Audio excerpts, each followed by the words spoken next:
Compétences qui seront indispensables demain. Notez chacune des affirmations suivantes de 1 à 5. Jamais ou rarement vrai.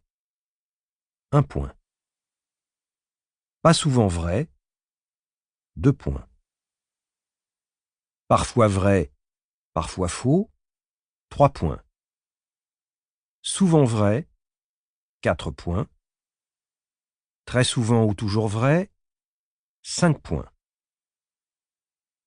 Attention. Certaines propositions ont un score inversé. Si vous avez mis 1, comptez 6 moins 1 égale 5. Si vous avez mis 2, comptez 6 moins 2 égale 4, et ainsi de suite.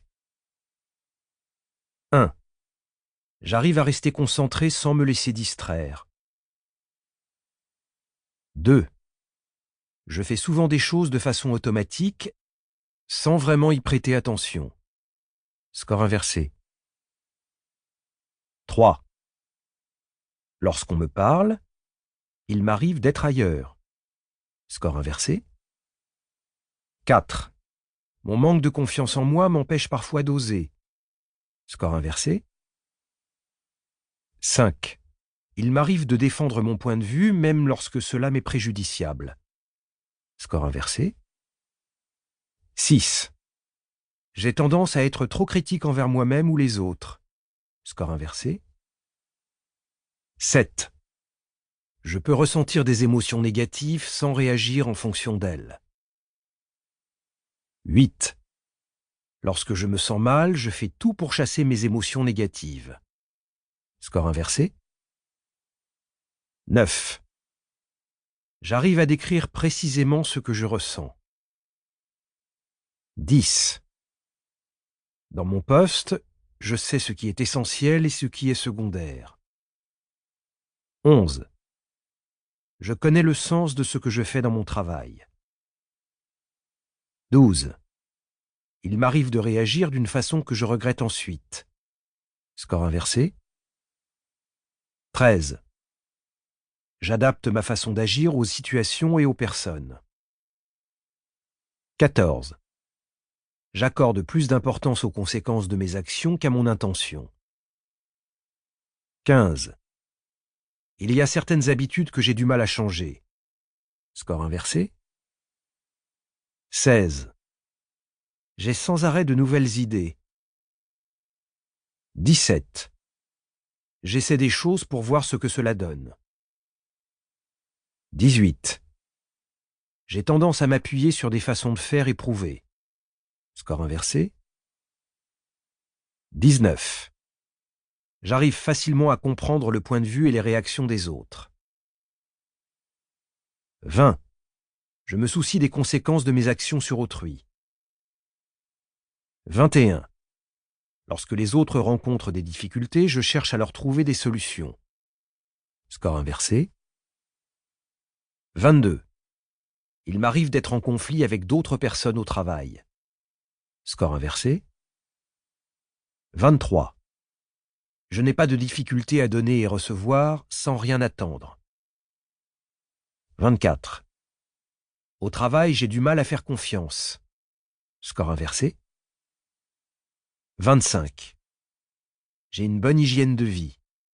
Nourriture, exercice, sommeil. 26. J'écoute les signaux que m'envoie mon corps. 27. Je sais m'accorder des moments de repos. 28. Je peux agir d'une façon qui ne me ressemble pas. 29. J'aime que les choses soient simples et claires. Score inversé. 30. Mon entourage professionnel me reconnaît pour ma sagesse. Faites le total de vos résultats par groupe de 3 items pour un score maximal de 15 points. Si vous obtenez 10 ou moins sur une partie, vous avez intérêt à travailler la compétence correspondante.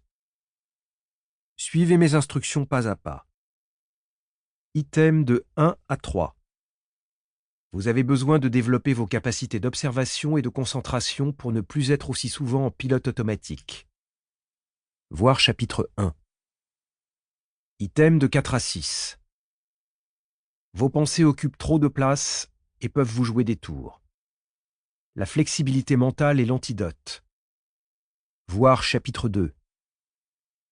Items de 7 à 9.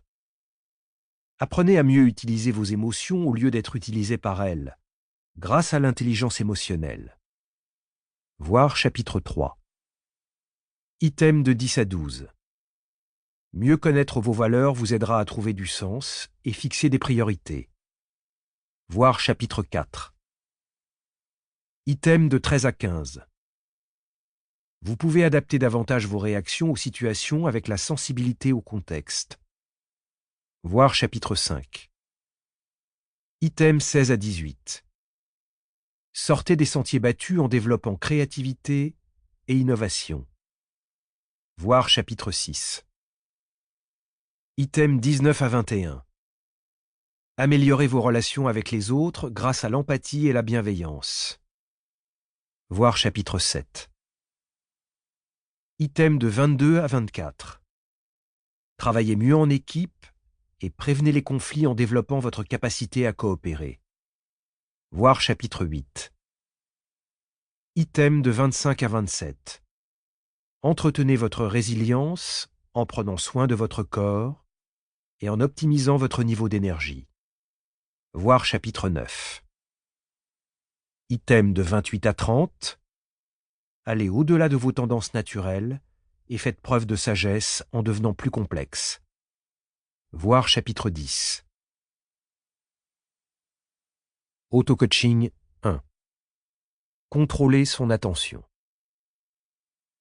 La faculté de ramener volontairement une attention vagabonde, encore et encore, est le véritable fondement du jugement, du caractère et de la volonté. William James, psychologue américain. Les organisations demandent souvent de gagner en productivité, c'est-à-dire de travailler avec de moins en moins de moyens, ou d'en faire davantage à moyens équivalents. Et très souvent, cela revient à accélérer le rythme de travail. Malheureusement, cela peut être aussi synonyme de perte de productivité sur la durée. Tout d'abord parce qu'en allant vite, vous ne pouvez faire que ce que vous avez l'habitude de faire. Vous n'avez pas la possibilité d'innover, puisque réfléchir, expérimenter, cela prend du temps. Ensuite, la vitesse et le stress vont souvent de pair, et gérer vos émotions devient aussi plus difficile.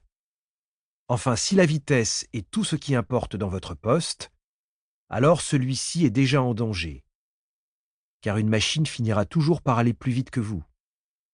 Les qualités professionnelles qui comptent vraiment et qui seront primordiales pour les emplois de demain sont votre agilité et votre ingéniosité. Pour s'exprimer, elles nécessitent que vous restiez ouvert sur le monde et vigilant, afin de percevoir ce qui est en train de changer autour de vous, et donc être capable de vous y adapter intelligemment, repérer ce qui est essentiel et ne pas perdre de temps sur ce qui n'est qu'accessoire, être à l'écoute de votre état émotionnel, de ce qui se passe en vous-même pour mieux utiliser vos émotions. Maîtriser votre attention dans une culture de vitesse et de zapping est un des plus grands défis. C'est aussi le socle de toutes les autres compétences que vous allez découvrir dans les chapitres suivants. Mon carnet de bord. À la fin de ce chapitre, vous saurez mieux diriger votre attention au lieu d'être dirigé par elle. Vous disposerez des outils pour augmenter vos capacités de concentration et d'observation. Faites le point. Mettez sur pause après chaque proposition, le temps d'y répondre. Listez les situations au travail dans lesquelles il vous est déjà arrivé d'être en pilote automatique, avec l'esprit ailleurs, ou en train de courir sans réfléchir. Dans quelles circonstances éprouvez-vous des difficultés à rester concentré sur ce qui se passe autour de vous ou sur ce que l'on vous dit? Est-ce que vous trouvez parfois difficile de savoir ce qui se passe en vous-même? Déterminez la nature de ce qui vous échappe à votre attention. S'agit-il de ce que vous pensez, de ce que vous ressentez ou de vos sensations physiques? Cela nous arrive à tous.